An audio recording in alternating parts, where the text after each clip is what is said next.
Hi, welcome to today's almost daily devotional. We are um, looking at the final chapter of Ruth. We have today and then tomorrow, and then one more Ruth devotional, which will close out this week. And then next week, we'll look at a different topic leading us into our 40 days of prayer and Lent. Today, we're going to start with verse 9 of chapter 4.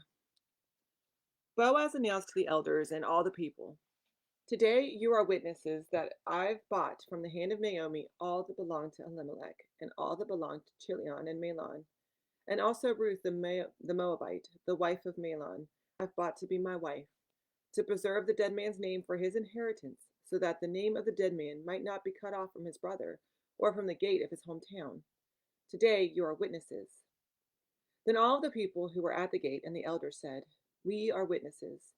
May the Lord grant that the woman who is coming into your household be like Rachel and like Leah, both of whom built up the house of Israel. May you be fertile in Ephratah, and may you preserve a name in Bethlehem. And may your household be like the household of Perez, whom Tamar bore to Judah, through the children that the Lord will give you from this young woman." Now, this is a really important passage. This is the point when Ruth becomes grafted into the vine, into the body of the people of Israel. It's this moment, this act, that allows Ruth to be one of the key players in Jesus's genealogy. If this moment hadn't happened, then Jesus doesn't descend from the line of David. We get a different New Testament story. Now, Boaz is doing this to preserve, he says, to preserve Ruth's family name. Basically, he's doing this to transition Ruth from an outsider, from a Moabite, to an insider, a person of Israel.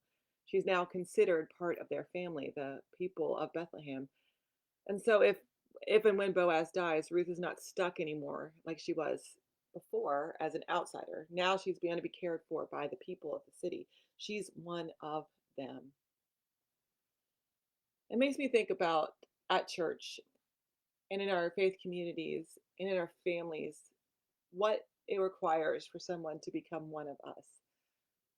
Do we have formal processes that get people to join the church and all of that stuff, but how many hoops, how many informal hoops do we require people to jump through before they become part of the family? Or is there a way for them even to become part of the family? If you're a newer member, are you always seen as the outsider, even if you've been there for 20 years? I know it's something we need to think about. All of the little ways that we exclude people. Even if we say they've been included and welcomed into the family and one of us, do we include them in ways that are meaningful, that makes them actually part of the family, a valuable member? Do they have a voice? Do they have a say? Are they listened to and valued? It's a challenge for us. How open are our doors? How welcoming are we really to new people and new ideas? Maybe that's the challenge for us today. God bless.